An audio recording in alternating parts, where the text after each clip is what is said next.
triplex villas at Kollur, APR Projects. Hi hello welcome to Suman TV. నేను ఈ Roshan. So present మనం దర్శిలో ఉన్నాం అనమాట. చూస్తుంటే మార్నింగే ఆహ్లాదకరంగా కనిపిస్తున్న ఈ పార్క్ చూసారా. నాతో చెప్పడం ఏంటంటే ఒకప్పుడు ఈ పార్క్ అంతా చాలా డస్టీగా, అంటే ప్రజలు కూడా ఇక్కడికి వచ్చి వాకింగ్ చేసుకోలేకుండా అంత స్మెల్లీగా ఉందని చెప్పారు. బట్ తర్వాత గొట్టిపాటి లక్ష్మి ఇక్కడ గెలవకపోయినా సరే నిత్యం ప్రజల్లోనే ఉంటూ అండ్ నియోజకవర్గంలో ఏమేమి అవసరాలు ప్రజలకు నీడ్ ఉన్నాయో ప్రతి ఒక్కరు కూడా తీసుకుంటూ వస్తున్నామని చెప్తూనే ఉన్నారు. ప్రజెంట్ ఈ పార్క్ కి వన్య తీసుకొచ్చే పనులలో ఉన్నారు. లక్ష్మి గారు, హలో రోషన్ గారు. ఫస్ట్ ఇదేనా స్టార్ట్ చేయటం స్వచ్ఛతా దివాస్ క్లీన్ ఇక్కడే స్టార్ట్ చేసాం. ఇక్కడ మొత్తం దర్శనంతా క్లీన్ చేసేస్తున్నారా? చాలా ఉంది. స్టార్ట్ చేసాము. హోప్ఫుల్లీ అందరికి అవేర్నెస్ పెంచి స్లోగా 1 by 1 అట్లాగే అన్ని ఏరియాస్ కూడా క్లెన్లీనెస్ మీద అవేర్నెస్ పెంచుతూ ముందుకెళ్దామని అనుకుంటున్నాను. సూపర్. ఎస్పెషల్లీ ఇంకా దర్శి నియోజకవర్గంలో అంటే మీరు ఎస్పెషల్లీ అసలు అంటే జరిగిన పనులు కొన్ని ఆగిపోయి ఉంటాయి, లేకపోతే జరగాల్సిన పనులు చాలా ఆగిపోయి ఉంటాయి. మీరు ఐడెంటిఫై చేసిందంటే ఈ 1 year వ్యవధిలో ఏమని చెప్తారు? దర్శిలో చాలా ప్రాజెక్ట్స్ అండి శంకుస్థాపన స్టేజ్ లో ఆగిపోయి ఉంటాయి. మీరు ఒక రౌండ్ వేస్తే అసలు అన్ని కనిపిస్తాయి. నేను నా టార్గెట్ గా ఒక 10 ప్రాజెక్ట్స్ అని పెట్టుకున్నానండి. నేను దాని మీద వర్క్ చేస్తున్నాను. దర్శి టౌన్ లో దగ్గరలో ఎక్కడ ఉందో ఏదైనా హాస్టల్ మనం విజిట్ చేయడానికి పరిస్థితి ఏంటో చూడటానికి. సో మీ ప్రోగ్రామ్ ఫినిష్ అవగానే మనం అక్కడికి స్టార్ట్ అవుదాం. సో మీ ప్రోగ్రామ్ కానీ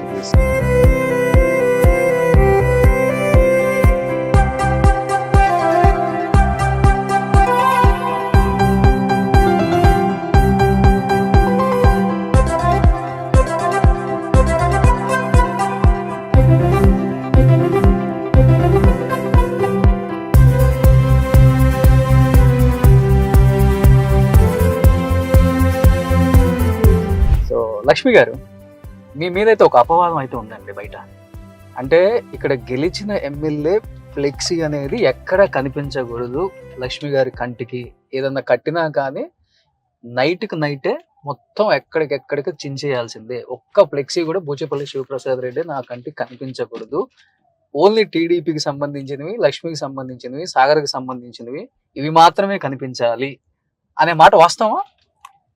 రోషన్ గారు, మేము దర్శిలో ఆఫ్టర్ రిజల్ట్స్ నేను వచ్చిన దగ్గర నుంచి ఒక కల్చర్ చెప్పాము మా పీపుల్ అందరికి. ఫ్లెక్సెస్ కానీ షాల్స్ కానీ బొకేస్ కానీ ప్లీజ్ అలాంటి ఆర్భాటాలకు వెళ్ళొద్దు. నన్ను కలవడానికి వచ్చేటప్పుడు కూడా ఇదర్ ప్లాంట్స్ ఆర్ బుక్స్ తీసుకురండి అని. అండ్ స్టార్టింగ్ లోనే ఫస్ట్ రిజల్ట్స్ వచ్చిన 1 week 10 days కూడా ఒక పోలీస్ దగ్గర కూడా ఇది రికార్డ్ ఉంది. నా ఫ్లెక్స్ లంతా ఒక 16 year అబ్బాయి మొత్తం కట్ చేసుకుంటూ వెళ్ళాడని చెప్పి కార్యకర్తలు అగ్రెసివ్ గా వచ్చి అబ్బాయి ఫొటోస్ తీసుకుని వచ్చి ఇదిగోండి మీ ఫ్లెక్సెస్ చింపుతున్నాడు.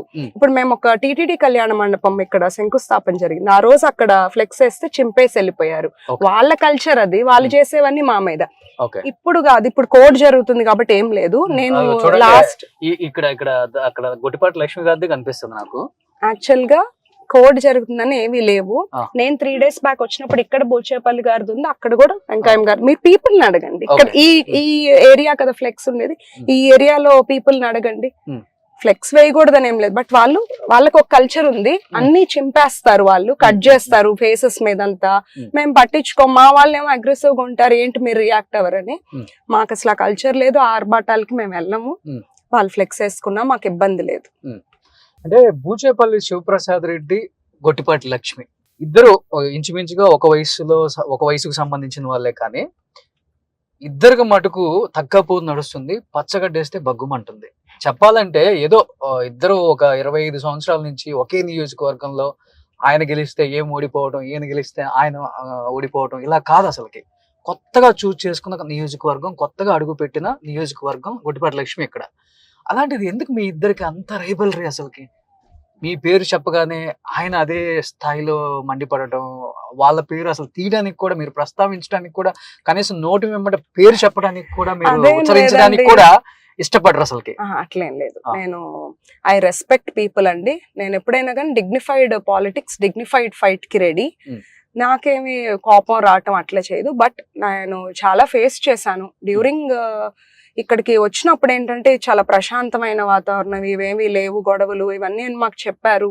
అష్యూరింగ్ గా ఉండింది. కానీ మా మీద వాళ్ళు ఏం చేశారంటే ఎలక్షన్ కి ముందే ప్రెస్ మీట్లు పెట్టి, అసలు మా ఫ్యామిలీలో 12 to 14 మంది డాక్టర్స్ అయితే నర్సరావుపేట నుంచి రౌడీలు వచ్చారు అని మా చిన్న మామగారు గురించి, మామయ్య గారు ఇట్లంతా మాట్లాడాయన వాళ్ళు చేసేయని మా మీద పుష్ చేశారు. స్టిల్ మేము ఎక్కడా కూడా ఏమి రియాక్ట్ అవ్వకుండా మా వర్క్ మేము చేసుకుంటూ వెళ్తే ఎలక్షన్ పోలింగ్ రోజు మాత్రం నా మీద అటాక్ జరిగింది. ఒక మహిళ మీద కత్తులతో వచ్చారు. నేను అక్కడ మా బొట్లపాలెం అనే విలేజ్ లో బీసీల మీద మహిళల మీద అసలు జుట్టులు పట్టుకొని లాక్కెళ్ళి ఎలా ఓట్లేస్తారో చూస్తామని తలుపులేసుకొని అంతా చాలా రచ్చ చేశారు. అక్కడ ఓటింగ్ అంతా టీడీపీ ఓటర్స్ ని లోపలికి వెళ్ళనీయకుండా ఉంటే నేను అక్కడ కూర్చొని రోడ్డు మీద ధర్నా చేసి ఆ టైంలో నేను అప్పుడున్న ఎస్పీ గారికి, కలెక్టర్ గారికి కూడా చెప్పాను, నా మీదకి కత్తి దాడి వచ్చింది, అటాక్ అయినా బీ సేఫ్ అన్నారు. అంటే మహిళల మీదకి ఇంకా దాడులకు వచ్చినా కూడా మేము ఎలా రియాక్ట్ అవ్వాలి? అలాంటి రాజకీయాలు అయితే మేము చేయడానికి సిద్ధంగా లేము. కక్ష సాధింపులకి మేము దూరం. మా ప్రభుత్వం ఒక సిస్టమాటిక్ ఏదైనా లా అండ్ ఆర్డర్ మెయింటైన్ చేసుకుంటూ ప్రజలకి ఒక సేఫ్టీని ఇస్తూ మా వాళ్ళ మీదకి మాత్రం మేము ఎవరిని ఊరికే అనవసరమైన గొడవలకి రానివ్వము. అలా అని ఊరికే కొట్టెళ్తే అయితే లీగల్ యాక్షన్ తీసుకోమని చెప్తున్నాం. కానీ మేము వెళ్ళి వాళ్ళ మీద అటాక్లు అట్లాంటివి కూడా మేము ఇక్కడ ఎంకరేజ్ చేయటం లేదు. ఓకే, భయం వేసిందా ఆ టైంలో? కత్తులతో దాడి, కర్రలతో దాడి చేయడానికి వచ్చినప్పుడు అసలు అరే మనకెందుకు ఈ రాజకీయం, మనం హ్యాపీగా ప్రాక్టీస్ చేసుకున్నా గానీ మంచి పేరుంది, ఇవన్నీ కాదనుకొని వచ్చి ప్రాణాల మీదకి తెచ్చుకుంటున్నానన్న భయం, ఫ్యామిలీ, పిల్లలు అందరు గుర్తొచ్చారా?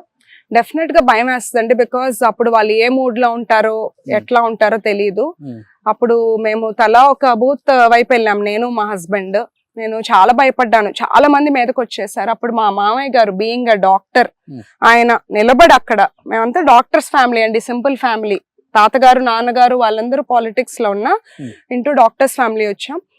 ఆయన ఒక్కటే అన్నారు, నువ్వు వెళ్ళు, పీపుల్ కోసం వెళ్ళు, నేనున్నాను వెనక అని నన్ను పంపించారు. అక్కడ వాళ్ళు ఎంత అటాక్ వచ్చినా మేము వెళ్ళి అక్కడ జనం కోసం నిలబడి ధర్నా చేసి ఓటింగ్ రీస్టార్ట్ చేయించుకున్నాం. అప్పటికే అక్కడ ఓటింగ్ ఒక 500 రిగ్గింగ్ చేసేసుకున్నారు ఆ బూత్ లో. అట్లా మమ్మల్ని ఒక్కొక్క బూత్ లో బ్లాక్ చేసి ఫ్యామిలీ మెంబర్స్ ని మోర్ దాన్ 5-6 బూత్స్ రిగ్గింగ్ జరిగింది. ఓకే, అంటే మీరు ఒక మాట అన్నారు, మా మామయ్య అక్కడ నిలబడ్డారు, ఆయన మీద కూడా చాలా అపవాదాలు చేశారు అని. అంటే బయట ఎక్కువ వినిపిస్తున్న మాట ఏంటంటే దర్శి టీడీపీ ఇన్ఛార్జి గొట్టిపాటి లక్ష్మయ్య లేకపోతే కడియాల రమేష్ చేతికి పూర్తిగా దర్శి నియోజకవర్గం వెళ్ళిపోయింది. ఇక్కడ దోపిడీలు ఎక్కువైపోయాయి, దోచుకోవటము, లేకపోతే కార్యకర్తల మీద దాడులు ఎక్కువైపోయాయి. రెడ్డి అని ఒక పేరు వినపడితే లోపల వేసేయండి అనే స్థాయికి వెళ్ళిపోయింది. దర్శి పూర్తిగా కడియాల వారి చేతికి వెళ్ళిపోయింది. ఇంకా దేవుడే కాపాడాలరా బాబు అనే మాట గట్టిగా వినపడేదానికి ఏం చెప్తారు మీరు? ఇది వైసీపీ వాళ్ళు చేస్తున్న అపోహలు. ఒక్కటి చెప్తాను, జస్ట్ ఇది వినండి. నేను ఇక్కడే పుట్టి ఇక్కడే పెరుగుంటే మా ఫ్యామిలీ వచ్చి ఇక్కడ పెత్తనం చేస్తున్నారు, రాజకీయం చేస్తున్నారు అంటారా? నేను పుట్టి పెరిగి ఒక వేరే డిస్ట్రిక్ట్ లోకి వెళ్ళాను.